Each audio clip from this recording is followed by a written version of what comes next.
nessa presença maravilhosa. Eu quero convidar quem vai trazer o estudo para nós nessa noite. A palavra vai ser pregada por alguém que eu amo muito e admiro demais. Eu quero que você o receba da mesma forma que você recebe o pastor. Então hoje quem é o pastor dessa igreja aqui é o pastor Juarez. Amém?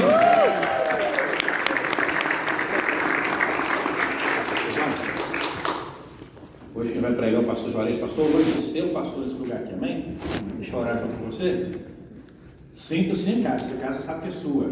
Eu admiro demais o pastor Juarez, que tem 30 anos de pastorado, pelo menos, e é sempre um braço direito. Ele fala que ele é meu braço direito, mas na verdade eu estou aqui para poder aprender muito, e nós vamos aprender muito nessa noite, que Deus possa usar tremendamente. Pai, nos colocamos diante de Ti e quero Te apresentar a vida do nosso paizão Juarez, que o Senhor possa usar a vida dele com a Tua presença, que nós possamos aprender com a Tua palavra nessa noite, com o livro de Atos. Enche ele com a Tua glória e abre o nosso coração, abre o nosso entendimento, em nome de Jesus. Amém. Amém. Amém. Amém. É um prazer, é um privilégio trazer a palavra do Senhor, mas também é uma responsabilidade muito grande. Mas que Deus possa ser glorificado nesta noite. Amém?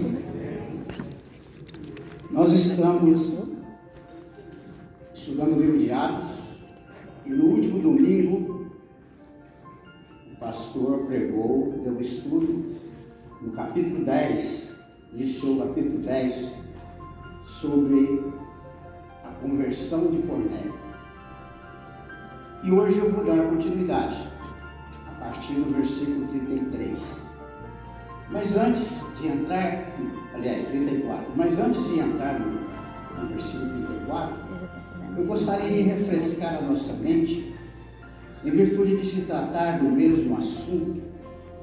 Nós precisamos refrescar a nossa mente. Também tem pessoas aqui que não estiveram comigo, para assim nós entendermos melhor o que vai acontecer a partir do verso 34, amém? O capítulo 10 de Atos relata as primeiras conversões de gentios através da pregação do Evangelho por um apóstolo, o qual foi o apóstolo Pedro. Mas alguém pode perguntar: mas essa missão não foi dada ao apóstolo Paulo, apóstolo dos gentios? Sim.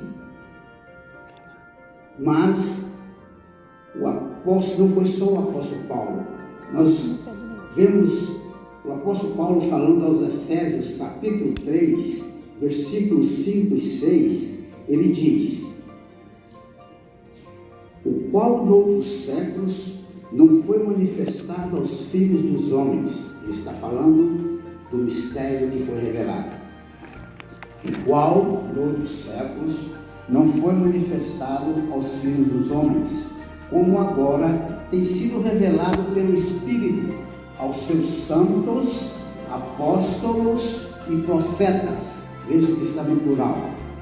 A saber, que os gentios são co-herdeiros e de um mesmo corpo e participantes da promessa em Cristo pelo Evangelho. Os apóstolos ficaram em Jerusalém e Pedro resolveu fazer uma visita àquelas cidades litorâneas do mar Mediterrâneo, onde havia irmãos que foram dispersos após a morte de Estevão. E Pedro passou por Lida, aonde curou um homem que estava há 8 anos numa cama, paralítico. Depois foi a Jope, a chamados dos discípulos de Jope, porque em Jope havia uma discípula que havia morrido. E os irmãos de Jope tinham a esperança de que Pedro pudesse orar por ela e ressuscitá-la. E assim foi feito. Pedro foi a Jope, orou por essa mulher que chamava Tabita, que traduzida é Dorcas, e essa mulher foi ressuscitada pelo poder de Deus. Amém. Pedro ficou em Jope muitos dias, hospedado na casa de Simão, curtidor. Curtidor não é o sobrenome, é a profissão. Curtidor de couros para a fabricação de sapatos, sandálias e etc. Porque Paulo, no capítulo 10, o mistério que estava guardado há séculos é colocado em prática através de Pedro. Porque Paulo estava sendo tratado por Deus. Afinal, não se forma um líder da noite por dia. Moisés ficou 40 anos no deserto para depois Deus chamar para libertar o povo do Egito, aos 80 anos de idade. Davi foi consagrado a rei aos 12 anos, ungido a rei aos 12 anos, mas teve que esperar 18 anos para completar os 30 anos para assumir o trono. Então, um líder não se forma na noite para o dia. Deus sabia que a conversão dos primeiros gentios ia dar pano para manga, ia dar problema, porque os judeus não se misturavam com estrangeiros, não se misturavam com gentios. Então, nada melhor do que Pedro, homem experiente na obra, um homem que foi líder no dia de Pentecostes. Deus tinha um propósito na vida de Cornélio. E do capítulo 1 ao 33, do versículo 1 ao 33, do capítulo 10, resumidamente, eu vou apenas ler, porque o pastor já pegou sobre essa passagem, mas é para nós refrescarmos o que aconteceu. Vou ler numa linguagem bem nossa aqui de Paulo de Gás, amém? Amém. Cornélio era um centurião romano que vivia no quartel em Cesareia, cidade portuária à beira do Mediterrâneo, homem religioso e temente a Deus. Deus tinha um propósito na vida deste homem e arquitetou um plano para salvá-lo. Quase a hora nona, que são 3 horas da tarde, Cornélio teve uma visão de um anjo que veio até ele e disse: Cornélio, as tuas orações, as tuas esmolas têm subido diante de Deus. Agora envia homens a Jope e manda chamar Simão Pedro. E ele dá o endereço. Ele está hospedado na casa do Simão, curtidor, que tem a casa junto ao mar. Ele te dirá o que deves fazer. Imediatamente Cornélio chama 2 servos e um soldado que estava a seu serviço e envia em busca de Pedro. Veja como Deus trabalha. No outro dia, esses homens já estavam chegando a Jope, que fica a 62 quilômetros de Cesareia, ou 39 milhas, para quem já perdeu a noção de quilômetros, está aqui há muitos anos, né? E já era quase hora sexta, meio-dia. E Pedro subiu no terraço para orar. E teve fome. E foi preparar algo para comer. Enquanto Pedro preparava sua comida, seus sentidos foram arrebatados. Ele viu o céu aberto e que descia um vaso, parecido com um grande lençol, atado pelas 4 pontas, vindo sobre a terra, descendo sobre a terra. E dentro desse lençol havia todos os animais quadrúpedes, répteis da terra e aves do céu.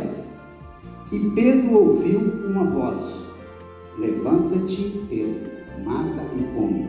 Ora, Pedro era um judeu que obedecia à lei, não era qualquer carne que se podia comer, de acordo com Levítico capítulo 11. Para Pedro, aquilo seria um absurdo, comer daqueles animais proibidos, e Pedro recusou a comer, porque era coisa imunda. Mas no versículo 15 e 16, e diz: e a segunda vez lhe disse a voz: não faças tudo comum ao que Deus purificou. Isso aconteceu por 3 vezes e o vaso voltou para o céu. No versículo 17, no capítulo 10, no capítulo 10 ainda, enquanto Pedro estava duvidando do que tinha visto, os homens que foram enviados por Cornélio bateram na porta, procurando por Pedro. Pedro ainda estava confuso sobre a visão quando o Espírito lhe disse: eis que 3 varões te buscam, levanta-te, desce e vai ter com eles. Um detalhe, não duvidando, porque eu os enviei. Pedro desceu e eles disseram que o centurião Cornélio foi avisado por um anjo para que te chamasse à sua casa e ouvisse as suas palavras. Eu imagino como ficou a cabeça de Pedro. Teve uma visão para qualquer coisa no mundo.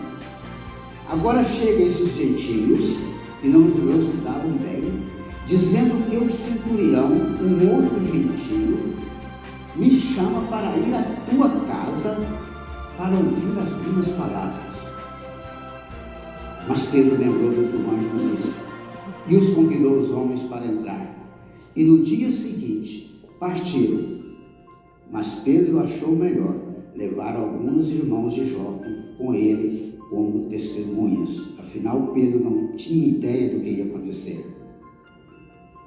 Quando chegaram à casa de Cornélio, a casa estava repleta, cheia de pessoas, parentes, vizinhos, amigos.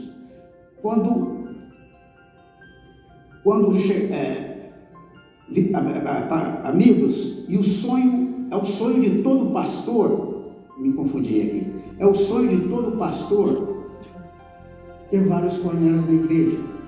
Cornélios que saem convidando as pessoas para vir ao culto.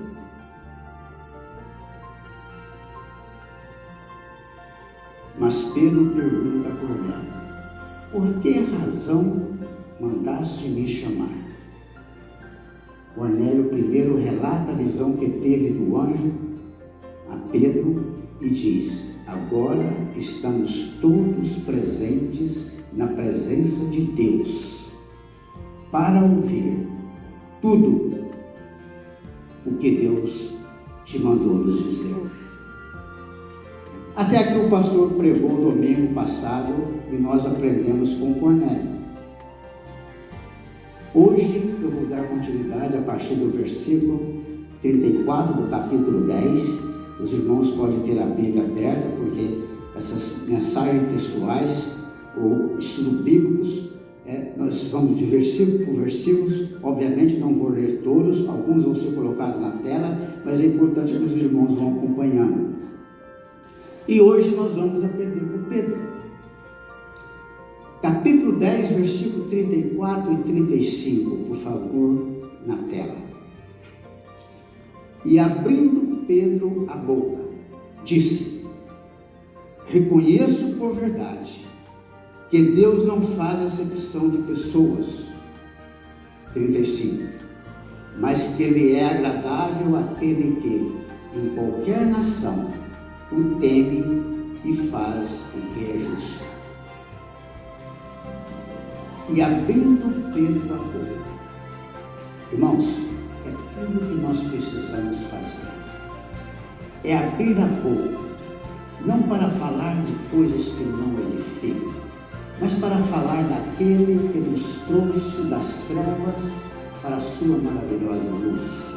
Veja que Pedro abriu a boca não para fazer discriminação, como antes fazia daqueles gentios, mas Pedro abriu a boca para trazer uma palavra de esperança para aquelas pessoas que ao longo dos anos eram considerados impuros e pecadores.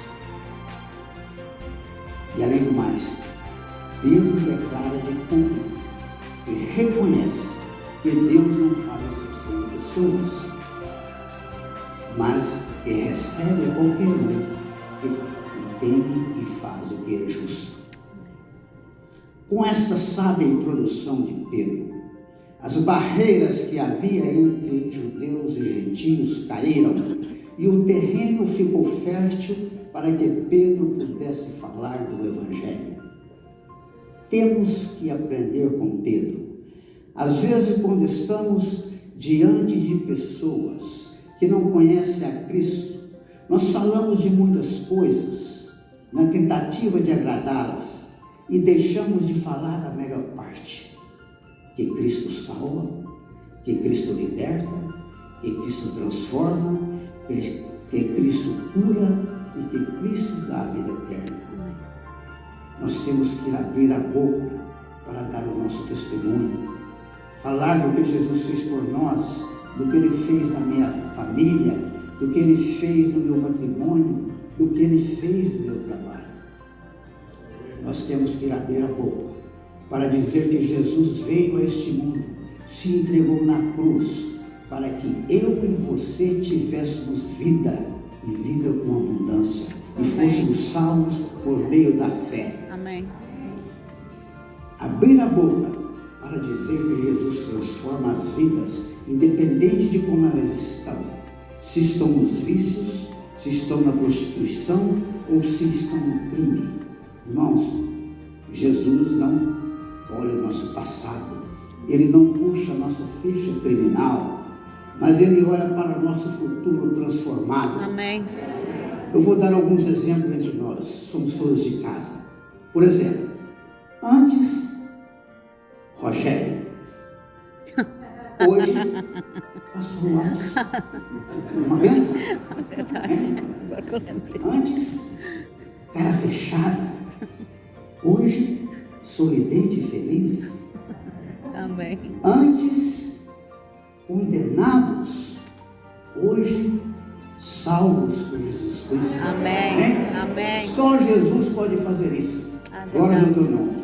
Quantas pessoas nós conhecemos, inclusive a nós mesmos, que viviam uma vida sem propósito, sem Deus, não sabia que estávamos caminhando para o inferno.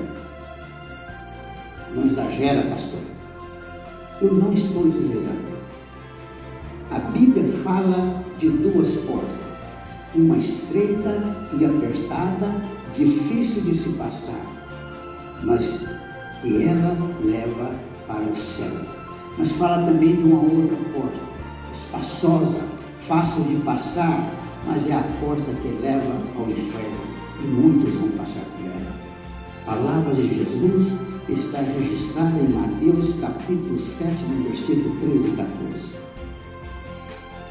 Quantas vezes Deus nos coloca diante de pessoas que não conhecem Jesus, e nós não somos capazes, não temos a ousadia de abrir a boca e falar que Jesus a ama.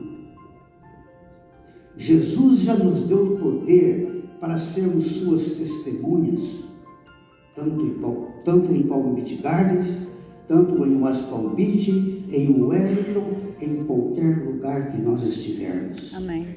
E isto está registrado em Atos capítulo 1, versículo 8. Mas recebereis a virtude do Espírito Santo que há de vir sobre vós, e ser-me-eis testemunhas tanto em Jerusalém, como em Samaria, como em Judéia e até os confins da terra. Amém? Amém. Amém. Quando Deus nos chama, Ele nos capacita.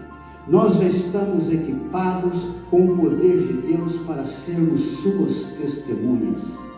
Mas às vezes nós ficamos apáticos, parece que estamos preocupados como as pessoas vão reagir. Irmãos, o que temos que nos preocupar é como Jesus está sentindo com o nosso comodismo na nossa zona de conforto.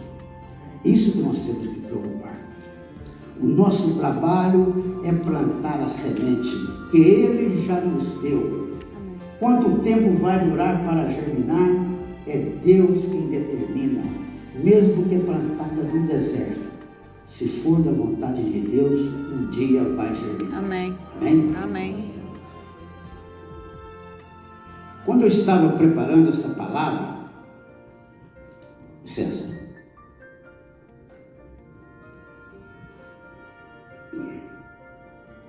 quando eu estava preparando essa palavra, a minha orelha ficou vermelha, de tanto levar puxão de orelha. Quem prepara o estudo bíblico ou a mensagem, seja, é o primeiro a levar chibatada. Estou mentindo, pastor? Nós primeiros é que levamos a chibatada, porque é para nós. Nós somos humanos, estamos no mesmo barco. No capítulo 10, versículo 36, a palavra que ele enviou aos filhos de Israel, anunciando a paz por Jesus Cristo. Este é o Senhor de todos. Na minha Bíblia está em parênteses. Este é o Senhor de todos. Pedro está dizendo aos gentios, esse Jesus que primeiro veio para os judeus e eles o rejeitaram, Deus, na sua sabedoria e onisciência, já tinha um plano preparado, já tinha um plano guardado para que no tempo dele a salvação fosse estendida também aos gentios. Portanto, esse Jesus que Deus os ressuscitou dos mortos é o Deus de todos que creem no seu nome, e todo julgamento está submetido a ele. Versículo 39. E nós somos testemunhas de todas as coisas que fez, tanto na terra de Judeia como em Jerusalém, ao qual mataram pendurando-o no madeiro.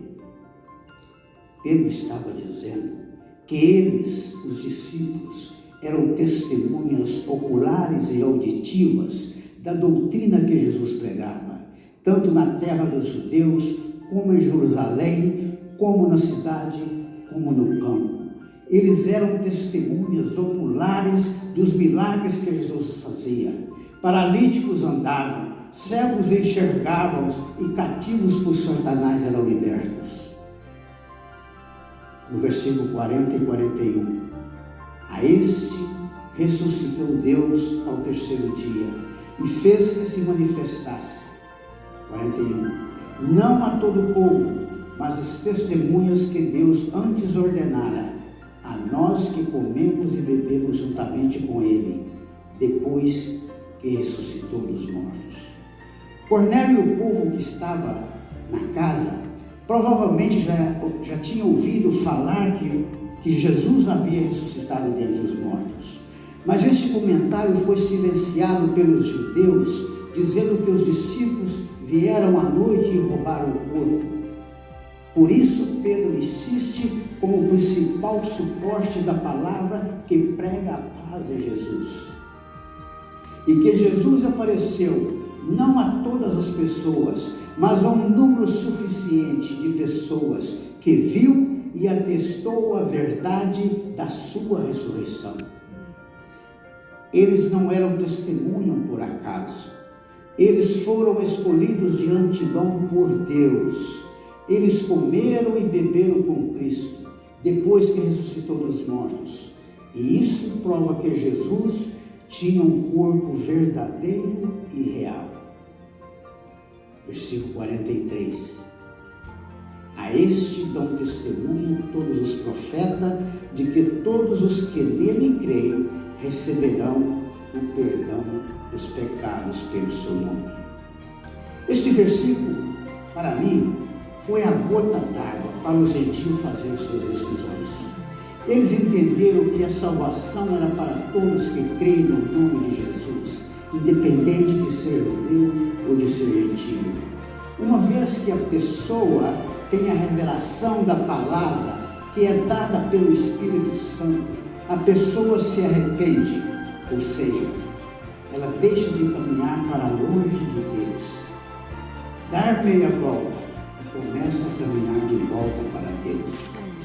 Arrependimento é mudança de direção, é ter consciência que estava caminhando na direção errada. E nos versículos 44 a 48, nós vamos ter na tela, diz o seguinte, 44.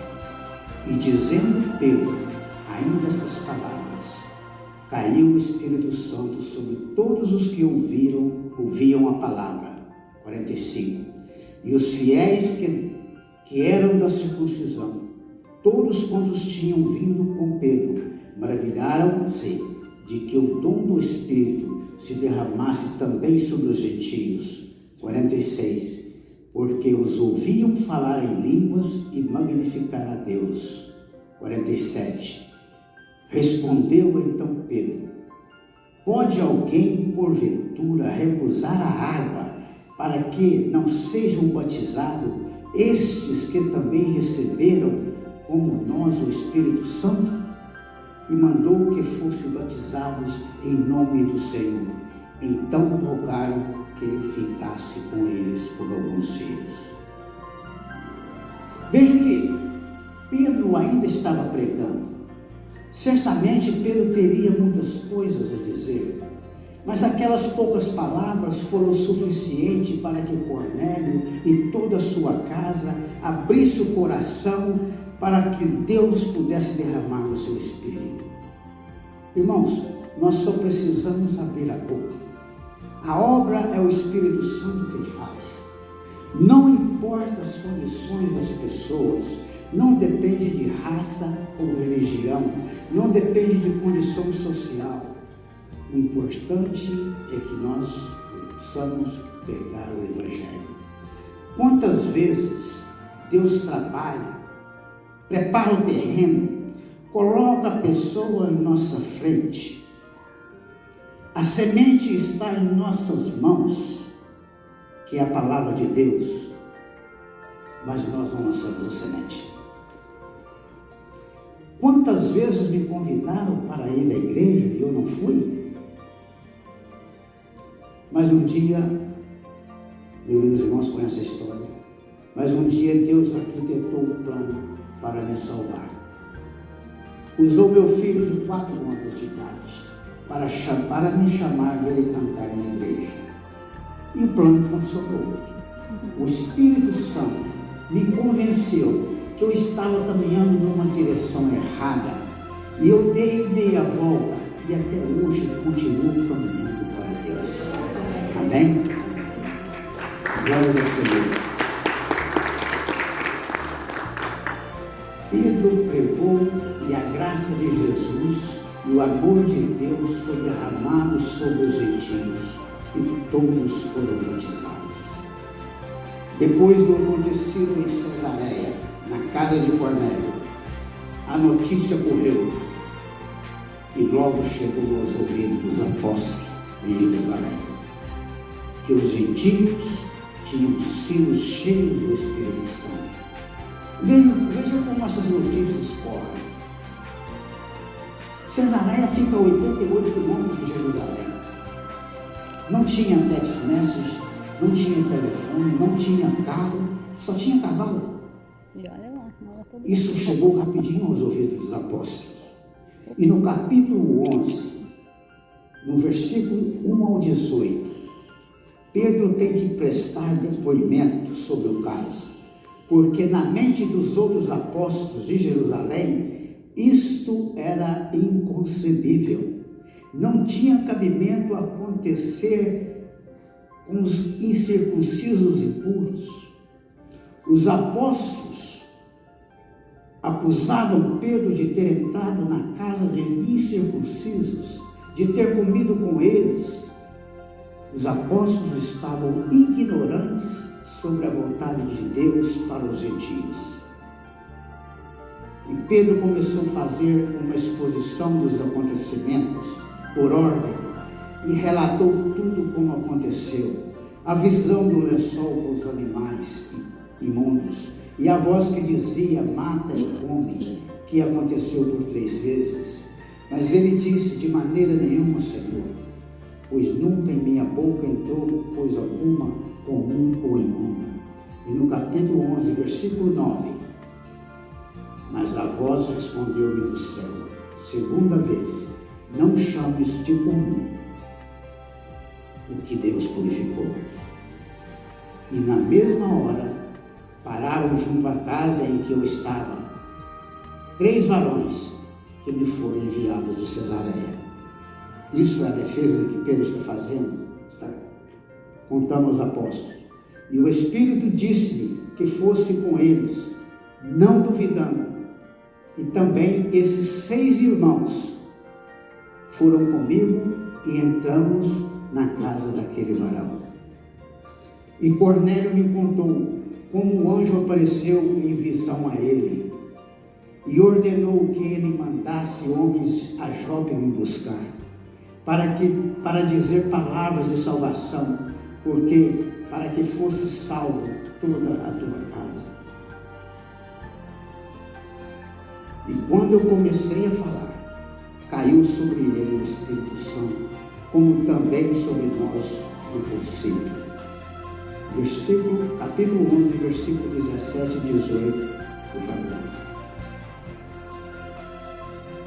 Portanto, se Deus lhes deu o mesmo dom que a nós, quando cremos no Senhor Jesus Cristo, quem era então eu, para que pudesse resistir a Deus?